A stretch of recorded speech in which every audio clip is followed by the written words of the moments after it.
Olá, meus irmãos, minhas irmãs, muito obrigado por estarem sempre aqui nos prestigiando no canal.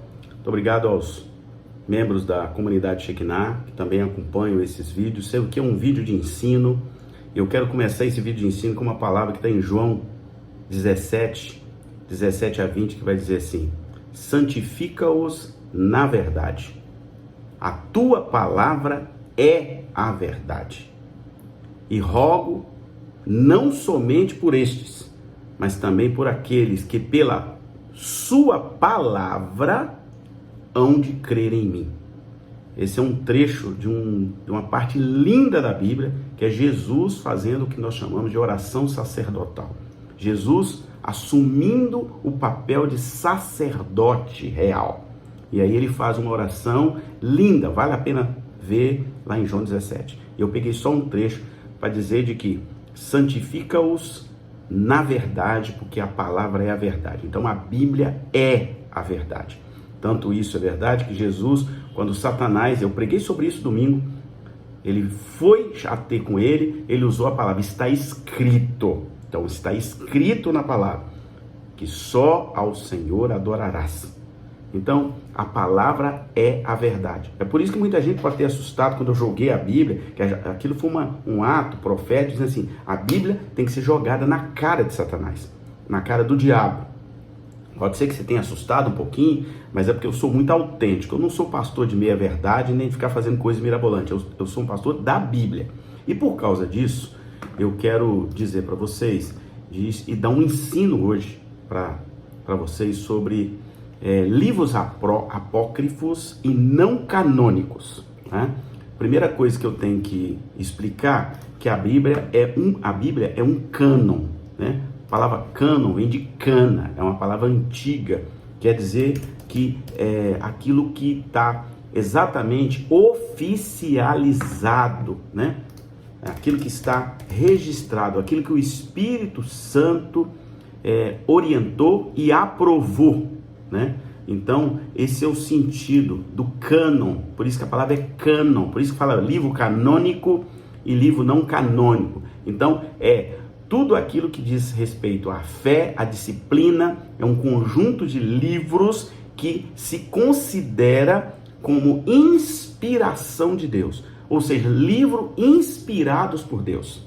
Então, a Bíblia evangélica ela é um pouquinho diferente da Bíblia católica, principalmente porque lá na católica tem alguns livros que são chamados de apócrifos, porque eles não têm eles na Bíblia ou, né, nos livros dos judeus. Eles não existem lá. Agora, a Bíblia evangélica tem todos os livros, né, que estão estou chamando de Bíblia apenas para ficar mais fácil de entender, na Bíblia judaica, como também tem os livros do Novo Testamento, que são ali a partir de Atos dos Apóstolos até Apocalipse de João. A Bíblia judaica não tem esses livros porque eles ainda estão esperando o Messias. Para eles, Jesus é apenas um profeta, né? Então, cânon quer dizer que essa Bíblia tem inspiração de Deus. Então, a Bíblia, né, evangélica, ela tem os livros no Antigo Testamento, todos os livros que também estão lá na Bíblia judaica, e tem os acréscimos, né, dos evangelhos, né, dos 4 evangelhos, e também dos livros das cartas de Paulo e as cartas de Pedro e Judas, e tem também Apocalipse. Então basta você abrir sua Bíblia que você vai observar isso. Então o que é cânon? É aquilo que o Espírito Santo de Deus, né, diz que é inspirado, né, inspirado pelo próprio Espírito Santo. Tá claro até aí? Então, por que a Bíblia evangélica é diferente, né? Ela tem menos livro do que a Bíblia católica, exatamente por isso que nós temos essa pequena diferença. Então, na Bíblia evangélica vai faltar alguns livros apócrifos, que não são considerados canônicos, e que também não estão na Bíblia hebraica, né? Vamos chamar assim. Estou falando de Bíblia, é a maneira de falar. Muito bem. Então, meus irmãos, eu quero hoje ensinar a vocês sobre algo muito importante. A palavra apócrifo, né, vem do grego apócrifa, ou seja, escondido, não usado pelos escritores eclesiásticos para determinar assuntos secretos ou misteriosos, de origem ignorada de origem falsa ou de origem espúria, documentos não canônicos. Guarda bem isso. Isso quer dizer a palavra apócrifo. Os livros apócrifos do Antigo Testamento, que não tem na Bíblia hebraica, né, são considerados, né, ou são os seguintes, né, os seguintes livros. Eu vou colocar um por um aqui para vocês. Eu tive que anotar algumas coisas, que é muita coisa. Então vamos lá. Não fazem parte do cânon hebraico, né? Mas todos eram mais ou menos aceitos pelos judeus de Alexandria, que liam em grego, e pelos outros lugares, e alguns são citados no Talmud, são citados, mas não fazem parte do cânon hebraico.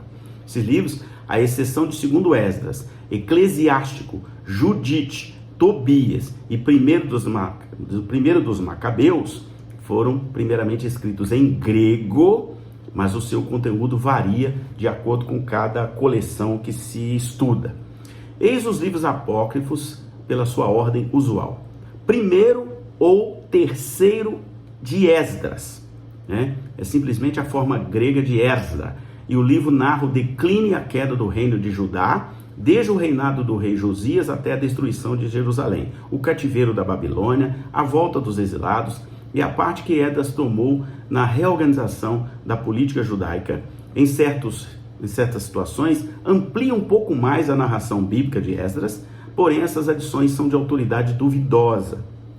O historiador Flávio Joséfo, o maior historiador judeu, né, é o continuador de Esdras, ignora-se então o tempo que foi escrito e quem foi o seu autor. Por isso, o povo hebreu, né, o povo judaico, não dá canonicidade a esse livro. É mais uma narrativa histórica. Ele tem valor histórico? Tem, claro que sim. Valor histórico sim, espiritual não. Guarda isso, né?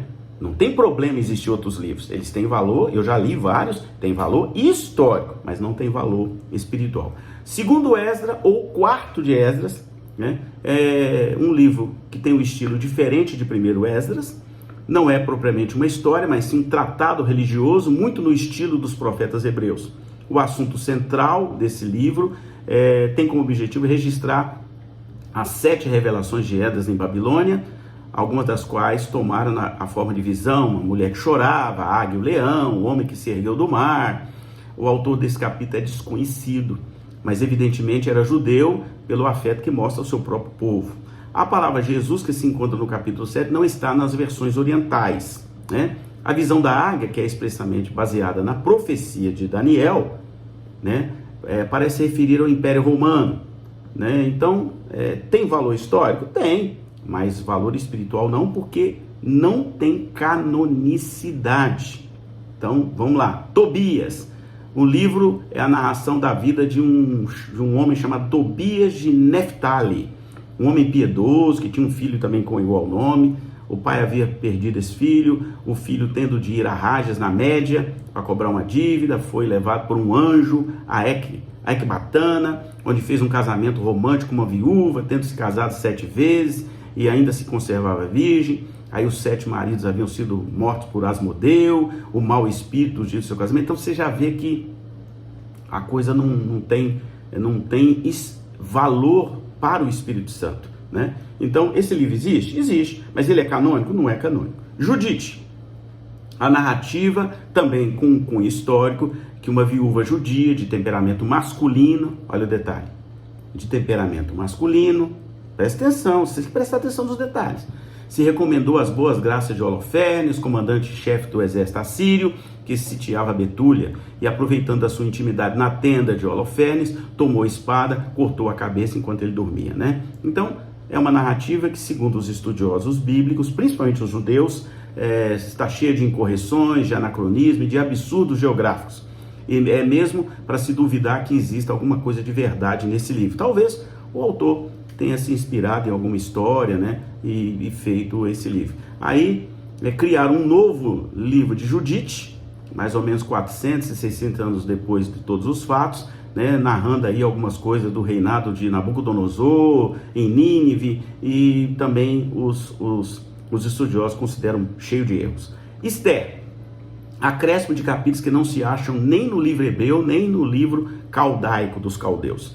O livro canônico de Esther, né, termina com o 10º capítulo. A produção apócrifa, já expliquei o que é apócrifo, acrescenta 10 versículos a este capítulo e mais 6 capítulos, então de 11 até o 16. Na tradução dos 70, que é chamada de Septuaginta, que foi encomendada por Alexandre lá na Grécia, nem foi lá no mundo hebreu, esta matéria suplementar é distribuída em 7 porções pelo texto e não interrompe a história. Amplifica parte da narrativa da Bíblia, sem fornecer novo fato de valor, e em algumas situações contradiz a história da Bíblia do texto original hebreu. Então, a opinião do geral é que o livro foi uma obra de algum judeu egípcio que escreveu no tempo do faraó chamado Ptolomeu, né?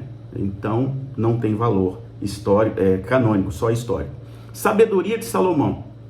Este é um livro que é considerado um tratado de ética, recomendado com sabedoria e retidão, e condenando a iniquidade e a idolatria. As passagens salientam o pecado e a loucura da adoração de imagens. Lembra a passagem que sobre essa situação, alguns assuntos também já estão em Salmos, outros estão em Isaías, né? O profeta Isaías. É um livro histórico, sim, é um livro histórico, mas ele não tem canonicidade, né? Ele relembra várias coisas do Pentateuco, de Moisés, mas não tem valor, e os judeus não consideram ele como livro canônico, para estar na Bíblia. É apenas um livro histórico, como se eu estivesse pegando aqui um livro agora e lendo o livro, né, que teria um valor para mim histórico, como eu pego um livro de um autor aí qualquer, seja ele evangélico ou não, e vou ler apenas para aprender ou para conhecer certas coisas.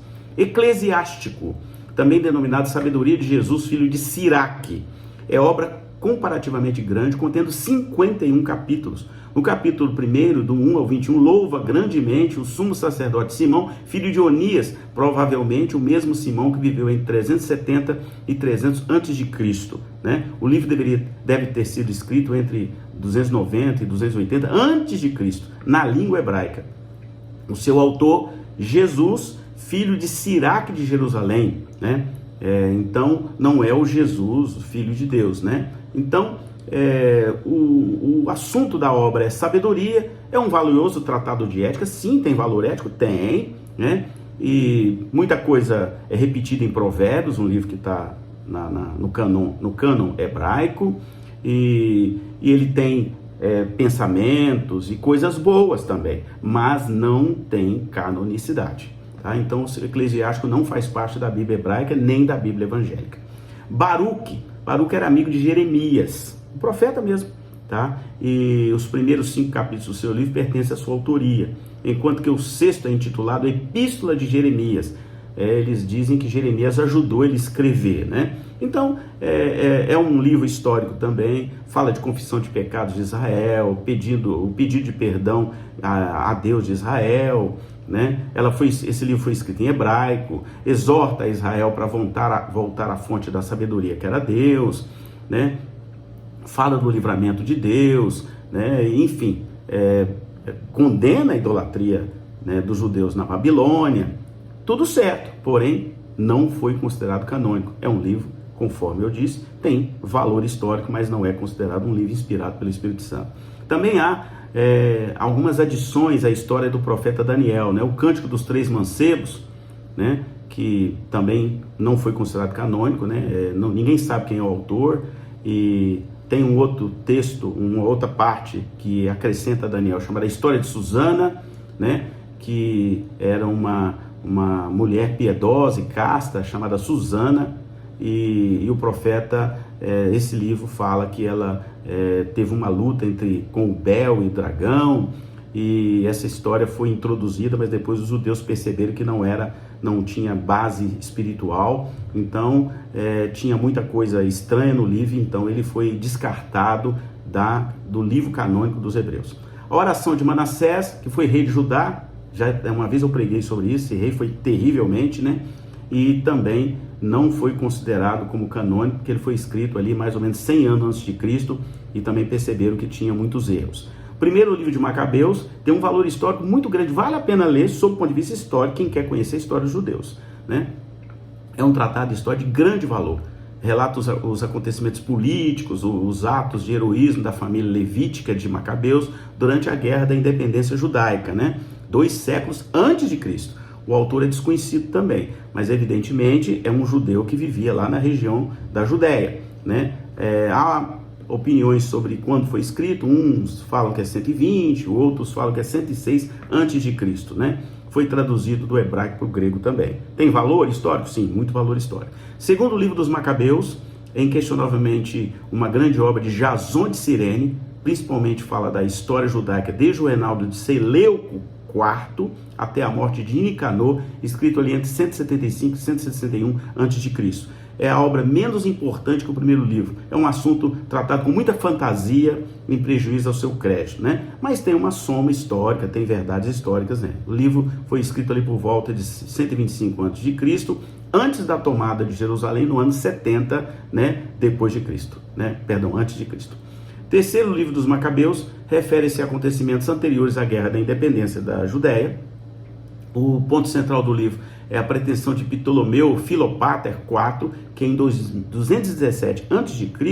tentou penetrar no Santo dos Santos, né, dos judeus, e a subsequente perseguição contra os judeus de Alexandria. Foi escrito pouco antes ou pouco depois da era cristã, na data de 39 ou 40 depois de Cristo. Então, mais uma razão para não ser canônico. Quarto livro dos Macabeus é um tratado moral, falando do império da vontade, sobre as paixões e ilustrando a doutrina com exemplos tirados das histórias dos Macabeus. Foi escrito depois de 2º Macabeus e antes da destruição de Jerusalém. Histórico, mas não tem valor canônico. Então, outros livros, que são chamados de livros pseudo-epígrafos. Pseudo é uma palavra que diz falso, né? Nenhum artigo sobre os livros, pode omitir estes, porque ano a ano eles foram sendo criados, né? Chamam-se pseudo-epígrafos porque apresentam como escritos pelos santos do Antigo Testamento. Eles são amplamente apocalípticos e representam esperanças e expectativas que não produziram boa influência no primitivo cristianismo, lá na igreja primitiva, né? Então, podemos mencionar, aliás, alguns programas, né, que tem aí no Discovery, em alguns canais da televisão fechada, são mestres em usar esses livros, porque eles têm uma fantasia, eles têm histórias e tal, e aí o pessoal fica, né, colocando isso para poder colocar a Bíblia em descrédito, para dizer que também tem outras revelações. Sai fora, isso é laço. Sai fora, é laço, tá? Olha para a reforma protestante, olha o que Deus fez na reforma protestante. Pare de acreditar em história da carochinha, porque senão daqui a pouco você vai acreditar num livro que eu escrevi, né? Então pega meu livro aí evangélico, que eu escrevi 2, né, já esgotaram, e começa a acreditar. Para com isso, gente. A Bíblia é a nossa única regra de fé e prática.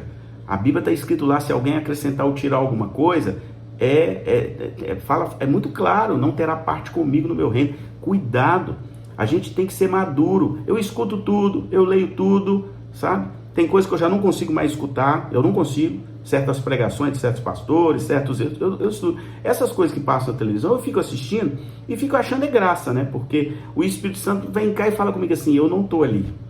Gente, nós temos o Espírito Santo dentro de nós. Eu falei sobre isso domingo agora, nós somos filhos da luz. O poder de Deus tem em nós. Só você perguntar, Espírito Santo, isso aí faz parte da palavra? Ele vem e fala assim, não. Então, você tem que assistir, mas sem que isso te influencie em nada, né? Então, veja bem, livro de Enoque, citado em Judas 14, atribui várias datas para os últimos 2 séculos antes da era cristã. Depois tem o tal dos Segredos de Enoque, livro escrito por um judeu helenista ortodoxo na primeira metade do século depois de Cristo. Depois tem o livro dos Jubileus, né? Ou dos Pequenos Gênesis, tratando particularidades dos gêneros de uma forma imaginária e legendária, escrito por um fariseu mesmo, era um religioso da época, entre os anos 135 e 105 a.C. Depois, os Testamentos dos 12 Patriarcas, um livro em alto modelo de ensino moral, tem um valor moral muito grande para os judeus. Pensa que esse original hebraico foi composto ali entre 109 e 107 a.C. E a tradução grega, que chegou até nós, foi feita ali mais ou menos 50 depois de Cristo. Os oráculos sibilinos, descrições poéticas das condições passadas e futuras dos judeus, a parte mais antiga é colocada ali 140 a.C., sendo a porção mais moderna do ano 80 da nossa era, mais ou menos. Salmos de Salomão foi escrito entre 70 e 40 a.C., as Odes de Salomão, cerca de 100 anos na nossa era, são provavelmente escritos já cristãos. Apocalipse siríaco de Baruque, segundo Baruque, foi escrito ali 60 a 100 anos antes de Cristo. O Apocalipse grego de Baruque foi escrito no segundo século, também chamado de terceiro Baruque, antes de Cristo. A Assunção de Moisés, nem precisa comentar, né? Escrito ali entre 7 e 30 depois de Cristo. Depois de Cristo, Moisés está lá para trás, né?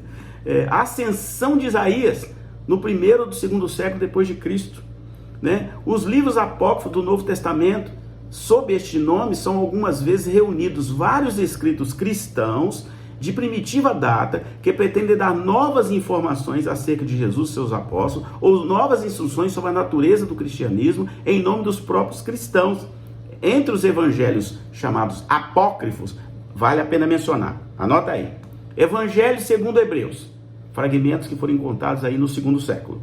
O Evangelho segundo Tiago, tratando do nascimento de Maria e de Jesus, também foi escrito ali no segundo século.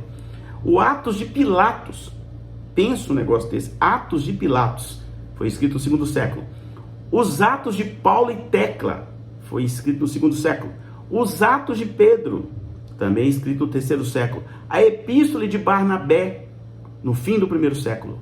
E o Apocalipse de Pedro, foi escrito no segundo século. Ainda que casualmente algum livro não canônico, né, você tenha lido, ou até queira ler, pode. Só pede o Espírito Santo para não te enganar, né? Tem conteúdo histórico? Tem, tá? Mas ele não tem canonicidade, ou seja, ele não foi considerado como um livro inspirado por Deus, pelo Espírito Santo. Então, a gente tem que ter cuidado ao ouvir e ao ler certas coisas. Se você ainda não está maduro ainda, se você é um cristão que não amadureceu ainda, evite isso. Por exemplo, a pastora Suzana, né, ela tem certas coisas de candomblé e tal que ela não quer ver. Ela falou, não quero ver, eu não vou me envolver nisso, eu não vou fazer nenhum tipo de coisa relacionada a isso, então eu não quero ver, ela não quer nem aprender. Eu tive que aprender por uma questão de estudo. Na época eu fazia teologia, né? Eu fiz alguns cursos de teologia, isso era obrigatório, numa matéria chamada Seitas e Heresias. Eu era obrigado a aprender sobre isso, para poder ter o diploma. Mas hoje, não quero nem saber disso, não tem valor nenhum. Para mim, o que tem valor é Jesus. Então, né, Paulo vai dizer, eu queria falar com vocês, né, como espirituais, né, mas vocês ainda estão tomando leite. Então, gente, nós temos que começar a comer capim, comer comida sólida, né? Senão a gente vai ficar eternamente recebendo mamadeira de Deus, mamadeira do Espírito Santo. Por que eu não caio em nenhuma heresia? Porque o meu heresiômetro, né, quando eu fico escutando alguma heresia, ele já me avisa na hora. Sai fora que é laço. Eu não sou pego por esses laços. Doutrinas, heresias de outras igrejas, né? Doutrinas humanas. Então, assim, tem que ter muito cuidado. Eu tenho aqui em casa, né, um livro que é da religião muçulmana, como conhecimento, mas nada que está ali vai mudar a minha fé, vai mudar a minha crença na Bíblia. Eu tenho aqui, né, a Bíblia hebraica, claro, preciso ter ela para estudar, mas ela não tem influência na minha vida, sabe? Então eu escuto pregações e tal. Hoje eu estou com muito mais dificuldade de escutar certas pregações, porque tem muita heresia, né? Ou então esse evangelho mamão com açúcar aí que não transforma ninguém. Então eu tenho dificuldade, mas isso não me influencia nada. Eu posso assistir aí, como alguém me contou que assistiu aí, os estudos da Bíblia proibida. De vez em quando eu assisto aí na televisão, né? As histórias não contadas, a questão de Jesus ser casado com Maria Madalena, e tem um monte de bobagem. Aí o Espírito Santo vai falar comigo, eu não estou aí. Pronto, liga o seu discernimento. Eu falei sobre isso domingo também. Ligue o discernimento. A Bíblia é clara ao dizer que nós temos que discernir. Quem tem o Espírito de Deus é capaz de discernir. Então vocês precisam discernir o que é de Deus e o que não é de Deus. O que é de Deus a gente sabe na hora. Não precisa fazer muito esforço, porque dá para a gente perceber. Olha só, eu vou ler 2 textos para a gente encerrar. 1 Coríntios 2, de 14 a 16, vai dizer assim: quem não tem o Espírito Santo não aceita as coisas que vêm de Deus, pois lhes são loucuras, E não é capaz de entendê-las, porque estas são discernidas espiritualmente. Mas quem é espiritual discerne todas as coisas, e ele mesmo por ninguém é discernido. Quem discerne o homem de Deus, é o Espírito Santo. E aí continua, quem conheceu a mente do Senhor para que possa instruir? Nós, porém, temos a mente de Cristo. Meu irmão, minha irmã, você já tem a mente de Cristo. Cuidado, amadureça, né? Coloque a mente de Cristo em ti, não aceite qualquer coisa. E aí, Efésios 5, 8 a 10, Paulo vai dizer assim: porque outrora vocês estavam nas trevas, mas agora são luz do Senhor. Vivam como os filhos da luz, pois o fruto da luz consiste em toda bondade, justiça e a verdade. Guarda aí, verdade. Aprendam a discernir o que é do Senhor. Amém? Que Deus te abençoe. Espero que tenha esclarecido um